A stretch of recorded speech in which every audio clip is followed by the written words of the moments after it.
pas son trône, pas son royaume, pas une bataille, quelque chose de bien plus intime, quelque chose qu'aucun monarque ne peut se permettre de perdre, surtout pas le futur roi Soleil.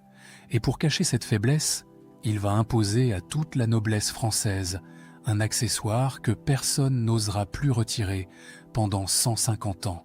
Un accessoire qui pèse parfois plus d'1 kilo, qui provoque des migraines atroces, qui grouille de vermine. Mais le plus incroyable, ce n'est pas la mode elle-même. C'est ce qui l'a provoqué. Un poison interdit, un pari désespéré et un secret que la cour de Versailles n'a jamais voulu révéler. Nous sommes à la fin du mois de juin 1658. Dans les plaines marécageuses des Flandres, près de Dunkerque, une armée française avance sous un soleil de plomb. À sa tête, un jeune homme de 19 ans. Il s'appelle Louis, et dans quelques années, le monde entier le connaîtra sous le nom de Roi Soleil. Mais pour l'instant, il n'est encore qu'un prince en guerre. Un prince qui vient de remporter une victoire éclatante contre les Anglais. Un prince qui entre triomphant dans le fort de Mardyck, tout juste abandonné par l'ennemi. Les soldats l'acclament, les officiers s'inclinent, la gloire semble lui sourire. Et pourtant ce que Louis découvre en franchissant les portes du fort va changer le cours de sa vie, et par ricochet, celui de toute l'aristocratie européenne. Le fort de Mardyck n'est pas une forteresse, c'est un charnier à ciel ouvert. Les Anglais ont fui si vite qu'ils ont laissé derrière eux leurs morts. Des dizaines de cadavres pourrissent au soleil depuis des jours. L'odeur est insoutenable. Les mouches forment des nuages noirs au-dessus des corps. L'eau des puits est souillée. L'air lui-même semble empoisonné. Le médecin personnel du roi, Antoine Vallot, note dans son journal avec une précision clinique ce qu'il observe. Et ces mots, écrits il y a plus de 3 siècles, nous permettent de plonger dans l'horreur de cette scène. Vallot écrit que Sa Majesté souffre beaucoup à cause des incommodités du lieu, de la corruption de l'air, de l'infection des eaux, du grand nombre de malades, de plusieurs corps morts sur la place et de 1000 autres circonstances. 1000 autres circonstances. Derrière ces mots pudiques se cache une réalité que nous avons du mal à imaginer aujourd'hui. Les poux grouillent sur les uniformes des soldats, les puces sautent d'un homme à l'autre, la dysenterie fait des ravages dans les rangs, et au milieu de ce cloaque, le futur roi de France respire le même air vicié que ses troupes, car Louis n'est pas du genre à rester en retrait. À 19 ans, il veut prouver sa valeur. Il veut montrer qu'il n'est pas seulement un roi par le sang, mais aussi par le courage. Alors il reste. Il inspecte les fortifications. Il encourage ses hommes. Il dort dans ce fort maudit, entouré de cadavres en décomposition. Ce que personne ne sait encore, c'est qu'un ennemi invisible vient de pénétrer dans son corps. La fièvre typhoïde, une maladie que la médecine du grand siècle ne connaît même pas. Une maladie qui se transmet par l'eau souillée, par les puces, par la promiscuité des corps mal lavés. Une maladie qui, dans les tranchées et les camps militaires, tue plus sûrement que les balles. Le 29 juin, Louis se plaint pour la première fois. Une chaleur extraordinaire, dit-il, une lassitude dans tous les membres, et surtout une furieuse douleur à la tête. Vallot note que le roi est sans force, sans vigueur et sans appétit. Au début, personne ne s'inquiète vraiment. Le roi est jeune, le roi est fort, le roi a une santé de fer. Tout le monde pense qu'il s'agit d'un simple coup de fatigue, d'un excès de chaleur, d'une indisposition passagère. Mais les jours passent et la fièvre ne tombe pas. Elle monte. Le 1er juillet, Louis est transporté à Calais. Le voyage est un calvaire. Chaque cahot de la voiture lui arrache des gémissements. Il arrive entre 10 et 11 heures du soir, épuisé, brûlant de fièvre.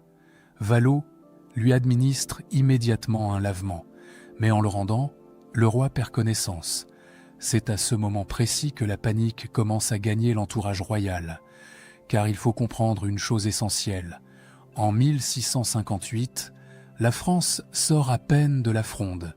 Cette guerre civile, qui a opposé la noblesse au pouvoir royal, cette guerre qui a failli renverser la monarchie. Le cardinal Mazarin, qui gouverne au nom du jeune roi, est détesté par une partie de la cour. La reine-mère Anne d'Autriche fait de son mieux pour maintenir l'unité du royaume. Mais l'équilibre est fragile, très fragile, et voilà que le roi tombe malade, gravement malade. À Paris, les rumeurs commencent à circuler. On murmure que Louis est au plus mal. On chuchote qu'il ne passera peut-être pas la semaine. Certains courtisans, les plus ambitieux ou les plus imprudents, commencent déjà à se tourner vers Philippe, le frère cadet du roi. Après tout, si Louis meurt sans héritier, c'est Philippe qui montera sur le trône. La maladie du roi devient une affaire politique, une affaire d'État, une affaire de vie ou de mort, pas seulement pour Louis, mais pour tout le royaume. Et pendant ce temps, dans sa chambre de Calais, le jeune homme de 19 ans délire. La fièvre lui fait voir des choses qui n'existent pas. Il parle à des fantômes. Il appelle sa mère. Il supplie qu'on le laisse dormir.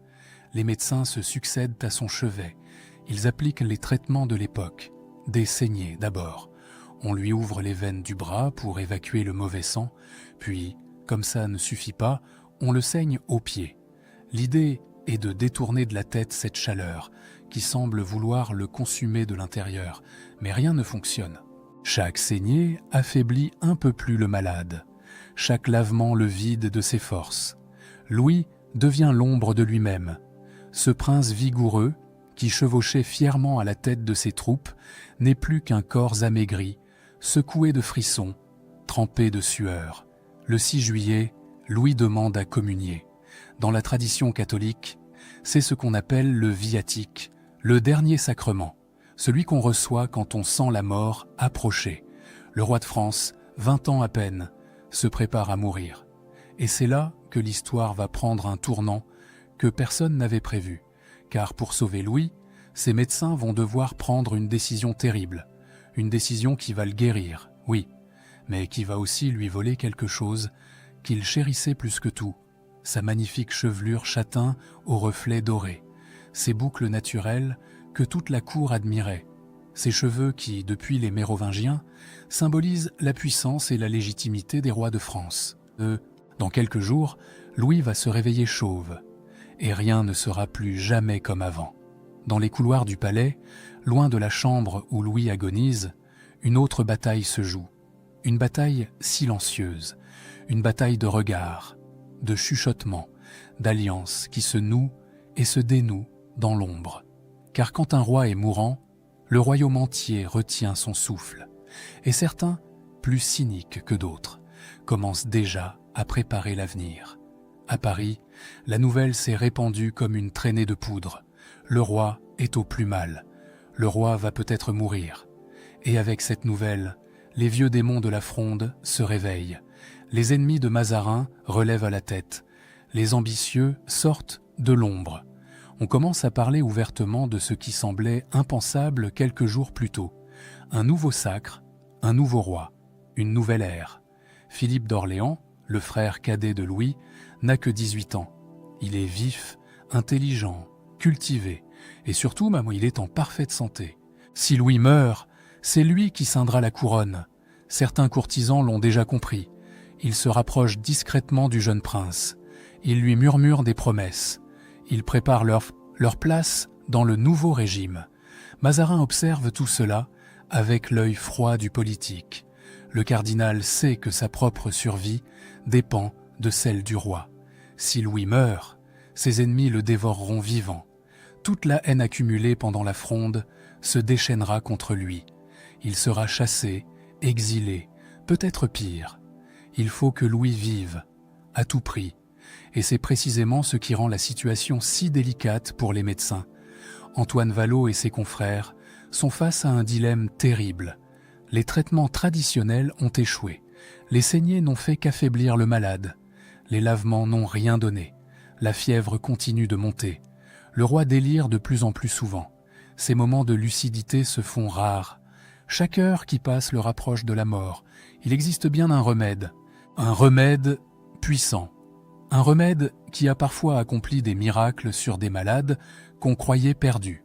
Ce remède, c'est le vin émétique. Un mélange de vin, de plantes variées et surtout de limaille d'antimoine. L'antimoine est un métal proche du plomb qui provoque des vomissements violents.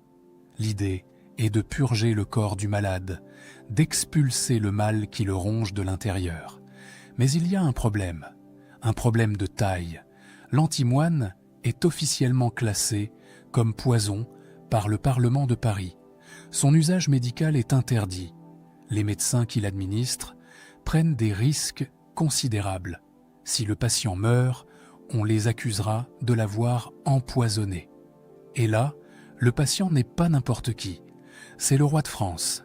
Imaginez la situation. Si Vallaud donne l'antimoine à Louis et que Louis meurt, Vallaud sera accusé de régicide. On dira qu'il a assassiné le roi. Sa carrière sera détruite. Sa vie peut-être aussi. Aucun médecin sensé ne prendrait un tel risque. Mais si Vallaud ne fait rien et que Louis meurt quand même, on lui reprochera de ne pas avoir tout tenté. On dira qu'il a laissé mourir le roi par lâcheté, par incompétence, par calcul politique. C'est un piège parfait. Quoi qu'il fasse, les médecins sont perdants. C'est alors qu'une solution apparaît. Une solution cynique, mais efficace. Quelqu'un va devoir prendre le risque à la place des médecins officiels. Quelqu'un dont la chute ne fera pleurer personne. Un bouc émissaire. On fait venir un obscur médecin d'Abbeville, un certain docteur du Saussay, un homme sans titre, sans prestige, sans protection. Si le roi meurt après avoir reçu l'antimoine, c'est lui qui portera le chapeau. Les grands médecins de la cour pourront dire qu'ils n'y sont pour rien, qu'ils avaient mec mis en garde contre ce traitement dangereux, que c'est ce médecin de province qui a tout gâché. Vallaud convoque une consultation le 7 juillet au matin. Il rassemble tous les médecins présents à Calais. Il leur expose la situation. Il leur explique qu'ils ont besoin d'un remède vigoureux pour empêcher la fièvre de reprendre. Et surtout, il fait venir Mazarin. Le cardinal assiste à la consultation. Sa présence change tout, car Mazarin n'est pas médecin. Il n'a aucune compétence médicale, mais il a le pouvoir. Et en étant là, en écoutant les débats, en donnant son avis, il prend sur lui une partie de la responsabilité. Si le roi meurt, on ne pourra pas dire que les médecins ont agi seuls. Mazarin aura cautionné leur décision. Vallaud note dans son journal que le cardinal avait déjà goûté ses raisons sur le fait du vin émétique. Autrement dit, Mazarin avait été briefé à l'avance. Il savait ce qui allait se passer, et il avait donné son accord. La consultation est brève. Quelques médecins protestent mollement contre l'usage de l'antimoine. Mais Mazarin coupe court aux objections. Il déclare qu'il loue le dessein de purger vigoureusement le roi. Le message est clair. La décision est prise. On y va. Le mélange est préparé avec soin. Du vin, des plantes et de la limaille d'antimoine qu'on laisse infuser pendant plusieurs heures. Le résultat est un liquide amer, au goût métallique, qui provoque des nausées rien qu'à le sentir. On fait boire cette mixture au roi mourant. Ce qui suit est violent. L'antimoine fait son effet. Louis est pris de vomissements terribles. Son corps se convulse. Il rejette tout ce qu'il a dans l'estomac. C'est une purge brutale, épuisante, qui semble devoir achever ce que la maladie avait commencé. Et puis contre toute attente, la fièvre commence à baisser. Vallaud note dans son journal 2 mots qui résument tout. Effet miraculeux et extraordinaire. Le roi va mieux. Le roi respire plus facilement. Le roi reprend des couleurs. Le roi sort du délire. Le roi est sauvé. La nouvelle se répand aussitôt. À Paris, ceux qui avaient déjà commencé à courtiser Philippe font marche arrière. Les conspirateurs rentrent dans l'ombre. Les ambitieux ravalent leurs espoirs. Le roi est vivant. Tout recommence comme avant. Mazarin écrira plus tard une phrase restée célèbre. Il qualifie cet épisode de maladie des dupes, puisqu'elle ne semble être arrivée que pour faire connaître les bonnes et les mauvaises intentions de tout le monde. La maladie a révélé les traîtres. Elle a montré qui était loyal et qui ne l'était pas. Pour le cardinal, c'est presque une bénédiction déguisée.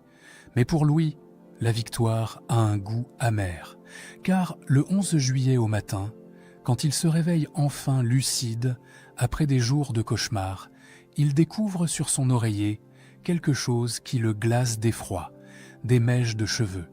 Ses cheveux, ces boucles châtain doré qu'il aimait tant, ces cheveux que toute la cour admirait. Ils tombent par poignées. Ils se détachent de son crâne comme les feuilles d'un arbre en automne. L'antimoine l'a sauvé, mais l'antimoine lui a aussi volé sa chevelure. Le roi de France, 20 ans, vainqueur de la mort, est devenu chauve. Pour comprendre ce qui va suivre, il faut remonter le temps. Il faut revenir une génération en arrière. Il faut parler d'un autre roi. Un roi dont on parle moins souvent. Un roi qui, lui aussi, a connu l'humiliation de perdre ses cheveux.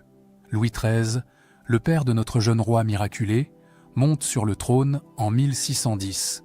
Il n'a que 9 ans. Sa mère, Marie de Médicis, assure la régence. Et pendant toute son enfance, puis son adolescence, Louis grandit dans l'ombre de cette mère envahissante et du tout-puissant cardinal de Richelieu. Mais il y a une chose que Louis XIII possède et dont il est immensément fier. Sa chevelure. Le jeune roi a des cheveux magnifiques, épais, brillants, naturellement ondulés. À une époque où la mode est aux cheveux courts, Louis XIII décide de les laisser pousser. Il lance un nouveau style. La coiffure à la comète, une raie au milieu du crâne, les cheveux plaqués sur les côtés, les mèches qui descendent souplement sur les épaules. Toute la cour s'empresse d'imiter le souverain. Les courtisans laissent pousser leurs cheveux. Les nobles abandonnent les coupes courtes de leur père. En quelques années, la chevelure longue devient le signe distinctif de l'aristocratie française. Un homme de qualité se reconnaît à ses cheveux. Mais voilà qu'aux alentours de 1633, Louis XIII commence à remarquer quelque chose d'inquiétant. Quand il se peigne le matin, des cheveux restent accrochés aux dents du peigne. Plus qu'avant, beaucoup plus qu'avant. Son front semble reculer, ses tempes se dégarnissent. Le roi de France est en train de devenir chauve. Pour un homme ordinaire, ce serait une contrariété. Pour un roi, c'est un désastre. Car depuis les temps les plus anciens, depuis l'époque des Mérovingiens, la chevelure longue est le symbole de la puissance royale. Les rois francs portaient les cheveux longs pour se distinguer du peuple. Quand on voulait dégrader un roi vaincu, on commençait par le raser. Couper les cheveux d'un souverain, c'était lui retirer sa légitimité. C'était le réduire au rang des hommes ordinaires. Louis XIII ne peut pas se permettre de paraître diminué. Il ne peut pas laisser la cour voir son crâne se dégarnir peu à peu. Il lui faut une solution. Et cette solution, c'est la perruque. Le mot perruque, à l'époque, désigne simplement une fausse chevelure, des cheveux artificiels qu'on ajoute aux cheveux naturels pour donner l'illusion d'une crinière plus fournie. Ce n'est pas une invention nouvelle. Les Égyptiens portaient déjà des perruques 3000 ans avant notre ère. Les Grecs et les Romains en faisaient usage. Mais en Europe, depuis la chute de l'Empire romain, cette mode avait complètement disparu. Louis XIII va la ressusciter. Il commence par porter ce qu'on appelle des perruques à fenêtres. Ce sont des postiches partielles qui laissent Papouche passer quelques mèches de vrais cheveux à travers des ouvertures. L'idée est de donner le change, de faire croire que le roi a encore sa chevelure naturelle, simplement augmentée de quelques ajouts discrets. Ne pas vendre la mèche, comme on dit, et comme toujours, la cour suit. Les courtisans les plus fidèles, ou les plus flatteurs, adoptent eux aussi la perruque. Pas parce qu'ils sont chauves, pas parce qu'ils en ont besoin, mais parce que le roi en porte une. Et qu'imiter le roi, c'est lui rendre hommage. En 1634, Louis XIII officialise cette nouvelle mode. Il autorise son premier barbier à créer 48 places de perruquiers étuvistes dans Paris. C'est la naissance d'une nouvelle profession. C'est le début d'une industrie qui va prospérer pendant plus d'un siècle. Louis XIII meurt en 1643. Son fils, le petit Louis, n'a que 5 ans. Mais autour de lui, à la cour, les hommes portent tous la perruque, c'est devenu normal, c'est devenu élégant, c'est devenu obligatoire pour quiconque veut paraître à Versailles. Le petit Louis, lui, n'en a pas besoin. Il a hérité de la beauté de sa mère, Anne d'Autriche. Ses cheveux sont magnifiques. Blonds dans l'enfance, ils ont pris en grandissant une teinte châtain doré. Ils sont naturellement bouclés, naturellement longs, naturellement somptueux. Tout le monde à la cour s'extasie devant la chevelure du jeune roi. Et puis est arrivé le fort de Mardyk, la fièvre typhoïde, l'antimoine, et ce matin terrible du 11 juillet 1658, où Louis s'est réveillé avec ses boucles sur l'oreiller. Le jeune roi refuse d'abord d'accepter la réalité. Il ordonne qu'on lui rase régulièrement le crâne. Il est convaincu que ses cheveux vont repousser, que ce n'est qu'une question de temps, que cette calvitie soudaine n'est qu'un effet passager du traitement. Mais les semaines passent, les mois passent, et les cheveux ne reviennent pas. Louis doit se résoudre à faire comme son père, à porter la perruque. Au début, il choisit lui aussi des perruques à fenêtres, ces postiches qui laissent passer quelques mèches naturelles, car il lui reste encore quelques cheveux. Pas beaucoup, mais assez pour entretenir l'illusion. Sauf que la calvitie continue de progresser. Année après année, le crâne du roi se dégarnit un peu plus, et les perruques doivent s'adapter. Elles doivent couvrir de plus en plus de surface. Elles doivent cacher de plus en plus de peau nue. C'est vers 1673 que Louis franchit un cap décisif. Il abandonne définitivement les perruques à fenêtres. Désormais, il porte des perruques complètes, des perruques qui recouvrent entièrement son crâne rasé, des perruques monumentales qui cascadent sur ses épaules et descendent jusqu'au milieu de son dos. Et c'est là que se produit quelque chose de remarquable. Ce qui aurait pu être une humiliation devient un triomphe. Ce qui aurait pu révéler une faiblesse devient un symbole de puissance absolue. Car Louis ne se contente pas de porter la perruque. Il en fait un instrument de pouvoir. Il en fait le signe distinctif de la majesté royale. Il en fait un accessoire tellement imposant, tellement spectaculaire, tellement écrasant, que plus personne n'ose paraître devant lui sans en porter une aussi. La perruque n'est plus un cache-misère, elle devient un attribut de grandeur, elle devient la marque visible de l'appartenance à l'élite, elle devient, pour 150 ans, le symbole même de la monarchie française. Et cette transformation extraordinaire, ce renversement complet du stigmate en emblème, c'est l'œuvre d'un jeune homme de 20 ans qui a refusé de se laisser diminuer par la maladie. À Versailles, il existe un lieu dont peu de gens connaissent l'existence. Un lieu situé dans les appartements du roi, entre sa chambre à coucher et le cabinet du conseil. Un lieu où Louis passe parfois des heures entières, loin des regards de la cour. Ce lieu s'appelle le cabinet des perruques. On l'appelle aussi le cabinet des termes, à cause des motifs sculptés qui ornent sa corniche. C'est une pièce carrée, percée de 2 fenêtres qui donnent sur la cour du roi. Le long des murs, de grandes armoires vitrées renferment un trésor étrange. Pas de l'or, pas des diamants, des cheveux, des dizaines de perruques rangées avec soin, exposées sur des têtes en bois, entretenues chaque jour par les barbiers royaux. Au centre de cette collection trône la pièce maîtresse, une perruque dorée, flamboyante, presque irréelle. C'est celle que Louis a portée en février 1662, lors d'une représentation aux Tuileries où il incarnait le dieu Phébus, le dieu du soleil. Cette perruque est si précieuse, si chargée de symboles, que le roi a voulu la conserver comme un joyau. Elle ne sera plus jamais portée. Elle est là pour être admirée, pour rappeler à tous ceux qui entrent dans ce cabinet que le roi est le soleil et que même ses cheveux sont divins. Mais ce cabinet n'est pas qu'un musée. C'est aussi, paradoxalement, l'un des rares espaces d'intimité dont dispose le souverain. Car à Versailles, le roi n'est jamais seul. Chaque instant de sa journée est réglé par l'étiquette. Chaque geste est observé par des dizaines de courtisans. Même son sommeil n'est pas vraiment privé, puisqu'un valet dort au pied de son lit. Dans le cabinet des perruques, Louis peut souffler un peu. Il peut essayer ses postiches sans être jugé. Il peut ajuster sa chevelure artificielle devant un miroir, loin des regards moqueurs ou envieux. C'est son sanctuaire secret, son refuge de chauve dans un monde qui vénère les longues chevelures. Chaque matin, le même rituel se répète. Avant même que le roi ne se lève officiellement, avant que les courtisans ne soient admis pour le petit lever, un homme se présente dans la chambre royale. Il s'appelle Quentin. C'est le barbier qui a la charge des perruques. Il arrive en portant 2 postiches, parfois 3, de longueurs différentes. Un document de l'époque, l'État de la France de 1702, nous décrit cette scène avec une précision étonnante.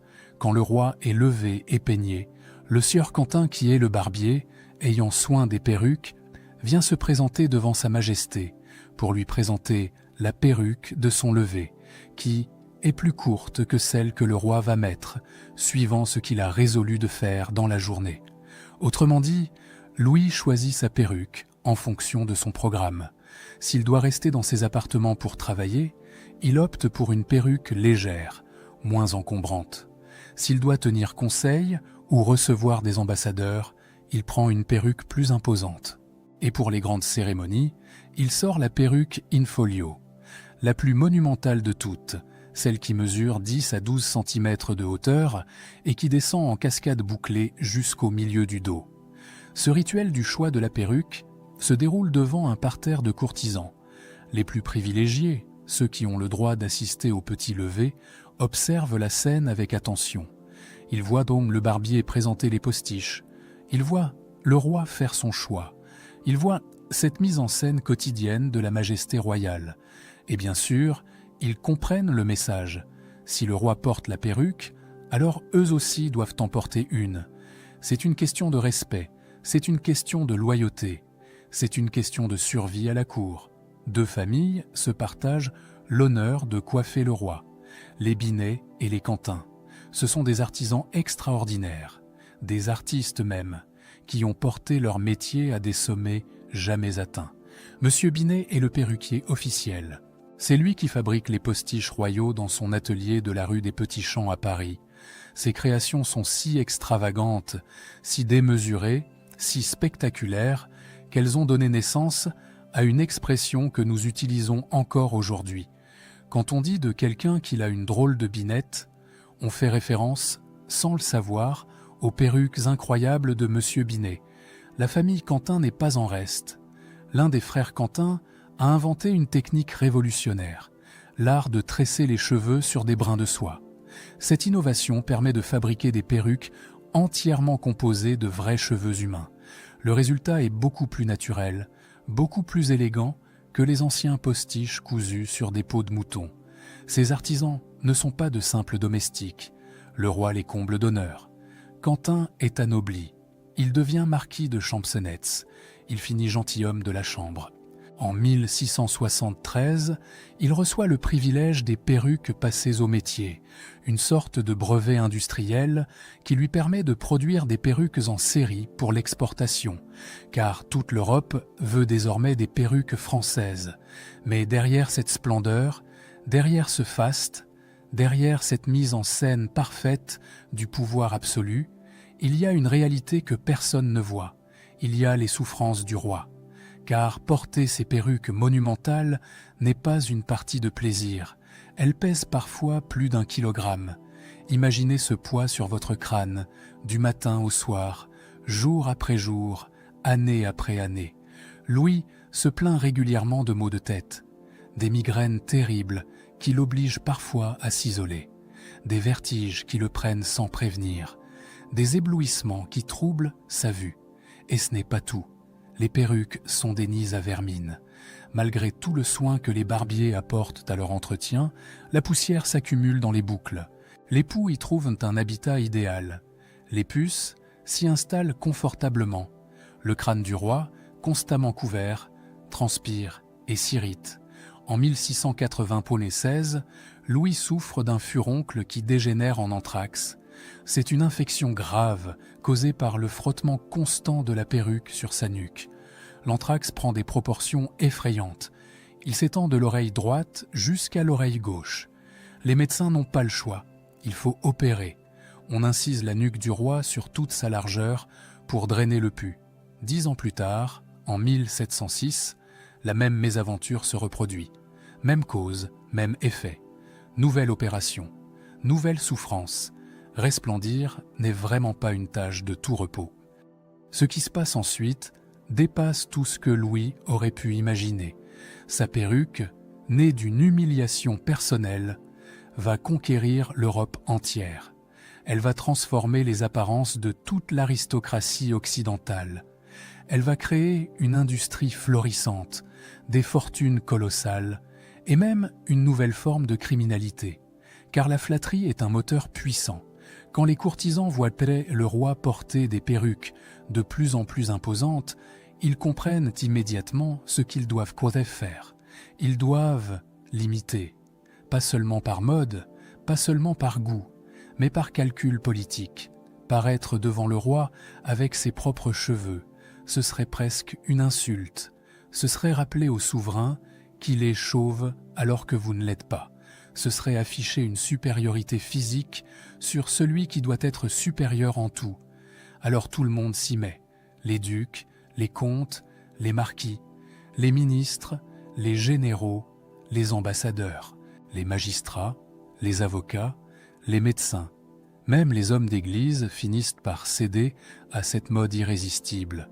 En quelques années, il devient impensable pour un homme de qualité de paraître en société sans perruque. Mazarin l'avait prédit dès le 1er août 1658 dans sa lettre à Colbert. Il comparait les courtisans français au sujet de l'empereur Tibère qui se rasait le crâne pour plaire à leur maître chauve. L'histoire se répète. La flatterie n'a pas de limite et cette mode ne reste pas confinée à la France. Elle franchit les frontières. Elle traverse la Manche, les Alpes, les Pyrénées. Toutes les cours européennes veulent ressembler à Versailles. Toutes veulent imiter ce roi magnifique dont on dit qu'il est le plus puissant monarque du monde. L'Angleterre, l'Espagne, l'Allemagne, les pays nordiques, tous adoptent la perruque à la française. Les perruquiers parisiens deviennent les fournisseurs de l'aristocratie européenne. Leur création s'exporte par dizaines de milliers. En 1673, Louis XIV officialise cette industrie en plein essor. Il fait enregistrer un édit qui confirme les perruquiers dans l'exercice de leur profession. Il crée 200 nouvelles places de maîtres, la corporation des barbiers perruquiers. Baigneur étuviste est placé sous le patronage de Saint-Louis et sous l'autorité du premier chirurgien du roi. C'est désormais un métier noble, un métier reconnu, un métier qui fait partie des professions honorables de première classe. Mais pour fabriquer ces perruques, il faut de la matière première. Il faut des cheveux, beaucoup de cheveux, et pas n'importe lesquels. Les cheveux des hommes sont trop cassants, trop fragiles. Il faut des cheveux de femmes, des cheveux longs, souples, brillants, des cheveux qui pourront être tressés, bouclés, coiffés pendant des heures sans se briser. Alors commence un commerce étrange. Les perruquiers envoient dans les campagnes des escouades de coupeurs de cheveux. Ces hommes sillonnent les provinces à la recherche de chevelures à acheter. Ils vont en Normandie, en Bretagne, en Auvergne. Ils poussent jusqu'en Flandre, où les cheveux blonds sont particulièrement prisés. Ils proposent aux paysannes quelques pièces en échange de leurs tresses. Pour les femmes pauvres des campagnes, c'est une aubaine. Leurs cheveux repousseront. L'argent, lui, permettra de passer l'hiver. Certaines vendent leur chevelure plusieurs fois au cours de leur vie. D'autres refusent, par pudeur ou par superstition. Mais les coupeurs de cheveux trouvent toujours des volontaires. Et quand les volontaires manquent, il reste une autre source d'approvisionnement, les morts. Oui, les perruquiers n'hésitent pas à raser les cadavres pour récupérer leurs cheveux. Cette pratique peut nous sembler macabre aujourd'hui. À l'époque, elle est courante. Les cheveux des morts sont moins chers que ceux des vivants.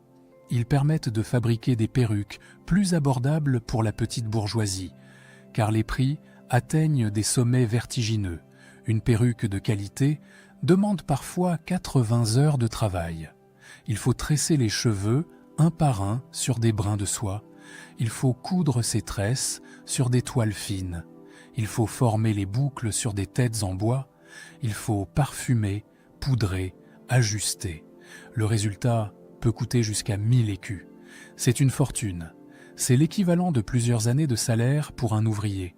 Les perruques de Binet, celles qu'il fabrique spécialement pour le roi, atteignent des prix encore plus fous.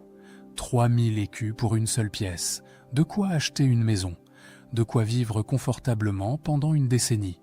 Tout ça pour des cheveux posés sur un crâne chauve. Cette valeur extraordinaire attire évidemment les convoitises. Un nouveau type de crime apparaît dans les rues de Paris. Le vol de perruques à l'arraché. Des bandes organisées se spécialisent dans ce délit. Leur technique est rodée. Un complice distrait la victime, pendant qu'un autre, souvent un enfant caché dans un panier, attrape la perruque et s'enfuit en courant. Le temps que le bourgeois comprenne ce qui lui arrive, les voleurs ont disparu dans la foule. Les riches prennent l'habitude de surveiller leurs postiches avec attention. Certains font coudre des rubans qui attachent la perruque sous le menton. D'autres engagent des domestiques, pour les escorter dans les rues malfamées. La perruque, symbole de prestige, devient aussi source d'angoisse. Cette mode extraordinaire va durer 150 ans. Elle va traverser 3 règnes. Sous Louis XV, les perruques deviennent blanches, poudrées de farine ou de poudre de riz. Elles raccourcissent, se formalisent, prennent des formes codifiées selon les professions. Sous Louis XVI, les femmes s'en emparent à leur tour. Marie-Antoinette lance la mode des poufs, ces constructions délirantes qui peuvent dépasser 1 mètre de hauteur et peser plusieurs kilogrammes. Et puis arrive 1789, la Révolution, et tout s'effondre. La perruque était devenue le symbole même de l'Ancien Régime, le symbole de l'aristocratie, du privilège, de l'inégalité. Quand les têtes commencent à tomber sous la guillotine, les perruques tombent avec elles. Porter un postiche devient dangereux. C'est s'afficher comme ennemi du peuple. C'est risquer sa vie. En quelques mois, une mode qui avait duré 1 siècle et demi disparaît presque complètement. À Paris, 972 perruquiers se retrouvent sans travail. Une industrie entière s'effondre. Et dans un dernier retournement ironique, les cheveux des guillotinés sont récupérés pour fabriquer ce qu'on appelle des perruques patriotiques. Mais revenons un instant à ce jeune homme de 20 ans qui se réveille chauve dans une chambre de Calais. Ce jeune homme qui aurait pu se laisser abattre par la honte et la maladie. Ce jeune homme qui a choisi de transformer sa faiblesse en force. La perruque de Louis XIV n'était pas qu'un accessoire de mode. C'était un masque. Le masque d'un roi qui avait appris très jeune que le pouvoir se construit aussi sur ce qu'on cache, et que parfois, c'est en dissimulant nos faiblesses que nous devenons invincibles. Voilà ce que l'histoire officielle ne raconte jamais. Derrière les portraits majestueux, derrière les perruques monumentales, derrière le roi Soleil dans toute sa gloire, il y avait un homme chauve, un homme qui souffrait de migraine, un homme qui se faisait opérer la nuque, un homme, simplement, avec ses fragilités, ses complexes et son génie pour les transformer en légende. Si cette plongée dans les secrets de Versailles vous a captivé, abonnez-vous à la chaîne pour ne manquer aucune de ces vérités cachées que les manuels scolaires préfèrent oublier. Et dites-moi en commentaire quelle autre figure de l'histoire de France vous aimeriez redécouvrir sous un jour nouveau.